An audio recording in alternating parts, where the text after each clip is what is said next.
যাবো এবার যা খিরা লাভ করিস না 1 মাসে 50,000 টাকা বেচিছু আর মোর মতন খিরা এবার কারো হয় নাই কালকে আবার বেচিনু 45,000 টাকা ধান আর বাড়ির কথা কি কব বাড়ি তো আমার মাছ মাংস না ছাড়া হইনি মুই এ মাছ মাংস নাইলে ভাত খাওয়া পারুনি মুখ তো এখন এমনি আহি গেলে হ্যাঁ ওরমে এখন যাই হোক যাইবো মুখ 5,000 টাকা ধার দেব 5,000 টাকা কি করবো রে?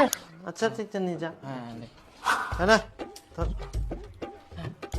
তাহলে ঠিক আছে যাইবো ঠিক আছে যা। কতলা খালি হাগিয়া খায়া আর হাগিয়া গুরুলা। যাইবো এই আজকাল না তোর দরকার আছে না কি দরকার রে? 2,000 টাকা ধার দে টাকা দে না আজকাল না খুবই দরকার আছে দে না বলতে কি মোটি পয়সা ছিল খরচা হয়ে গেলে মুই আজকে ধারটা দিব পারলাম কর। দে না আরে তোর ঠিক আবার না থাকে তোর তো মেলায় সম্পত্তি আছে তোর একটা গাছ বেচলে হয়ে যায় হ্যাঁ রে শালা তোকে গাছ বিচিনি মুই পয়সা ধার দিম কর। তুই তো ভালো কামাই করিস এই বলে 50,000 টাকা খিয়া বিচিনি কর। গাধার মতো কথা কইছিস। গাছকে দিলে না উপকার হয় তে তোর টাকা ধার দুমনি রে শালা।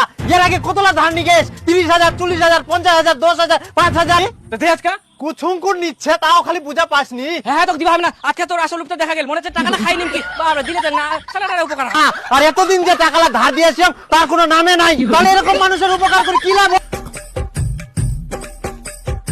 ও দীপু কি রে ওই না চো তো বুনি করছো তো মোর সঙ্গে দরকার আছে। বুনিয়াদপুর তো মোর তো কাম ছে রে আসছে না করিস তাড়াতাড়ি বেশি সময় লাগবে না। আচ্ছা ঠিক আছে চ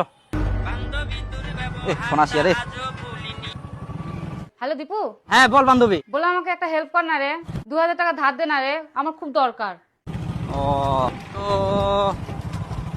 আচ্ছা ঠিক আছে দিচ্ছি ফোন পেতে পাঠিয়ে দিচ্ছি হ্যাঁ আচ্ছা আচ্ছা ঠিক আছে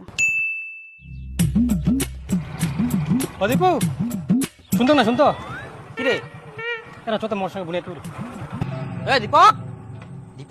আসো শোন না শোন কি প্রথম যে চত্বর না আমার সঙ্গে বুনিয়াদপুর ঘুরে আসি হেই বুনি তুই যাক না মোর কাম আছে এখন মোর সালে তেল নাই কে তুই অনুষ্ঠান ব্যবস্থা কর যা মুই যাম না এখন মোর কাজ আছে।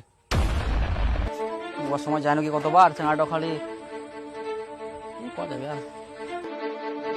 আর এই দীপক দাঁড়া শুন কি রে শোন চত্বর না আমার সঙ্গে বুনিয়াদপুর একটা মোর দিদার জন্য ওষুধ আনবা কি বুঝা বলো টোটো পাও নিকে এই মুই বুনি তুই যাম না আরে জামার আসমো চল না আমি বুনি তুই যাম না আরে কেন আর হালে আসি নয় রে মুই যাম না বাপ রে বাপ ওর কাছে মই সব সময় যাম কি আর মোর একটা এমার্জেন্সি দরকার আছে উনায় যাও মানে নিকে বান্ধবী তোর ব্যবহারটা আজও ভুলিনি।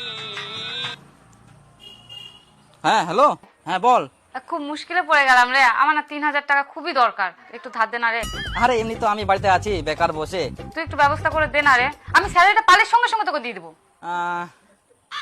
আচ্ছা ঠিক আছে দিচ্ছি হ্যালো দীপু হ্যাঁ বল আর বলিস না আবার একটু দরকারে তোকে ফোন করলাম বুঝলি আমাকে একটু 2,500 টাকা ধার দে না আবার কিছুদিন আগে তো তুই বললি তোর বয়ফ্রেন্ড বলে তোর সাথে চাকরি করে তোদেরই তো অনেক টাকা আর আমার কাছে তো টাকাই নাই রে এবার তো আমি তোকে দিতে পারবো না হ্যাঁ ওই ফাইলটা তোমার ওখানে রাখা আছে ওখান থেকে আরে বের করো। বান্ধবী তোর তো খোঁজ পাতাই নাই রে একদিন টাকা ধার দেয়নি তো 5 বছর হয়ে গেল তোর কোনো ফোন টোনে নাই খোঁজ খবর নাই খোঁজ খবর নিয়ে আর কি করব যে বন্ধু টাকা দিয়ে হেল্প করে না তার সাথে সম্পর্ক রেখে আমার কি লাভ থাক রে